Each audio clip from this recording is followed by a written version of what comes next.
Good day everyone, good day mga kabahay. Welcome to Mami L's mini vlog. For today's vlog mga kabahay, i-flex lang natin. Nakikita niyo po ba itong dining set na ito?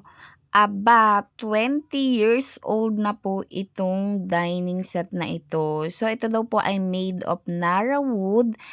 At makikita naman po natin na napakatibay pa talaga. So yung naging problem lang po dito is nagkaroon po siya ng mga crack and mga kawang. Talagang 3 to 4 days po talaga namin inayos yung mga kawang niya dahil napakalalaki po talaga yung mga naging crack nito.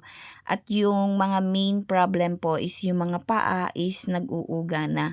So yung pag-process po natin dito mga kabahay, hindi po pwedeng mabilisan kasi po kapag po mabilis ang ginawa ito, maaari po magka-problema or maibalik po sa amin dahil po minsan po kapag po dali-dali yung proseso, so nare-reject po tayo. So ito nga po mga kabahay, step by step yung ating paggawa dito. So hindi nga po nagkasabay yung pagpe-paint natin ng whites dito sa table kasi habang nagpe-paint po tayo dito sa table is nagpa-primer naman dito sa mga upuan.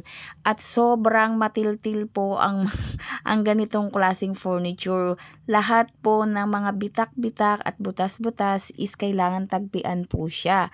So mabuti na nga lamang po at ito pong mga furniture na ito ay walang problema sa anay or unos.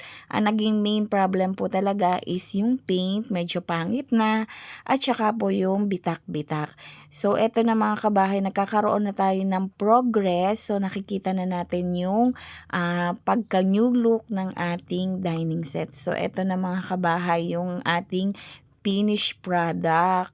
So, kung makikita nyo naman po talaga, napakaganda po ng kinalabasan ng ating finished product. Sa mga gusto po na magpa-reupholster, repaint, or pa-restore ng inyong mga furniture, you can message Mami Ella Home Furnishing Shop sa kanyang page or dito po sa aking personal Facebook, Rachel Escabusa.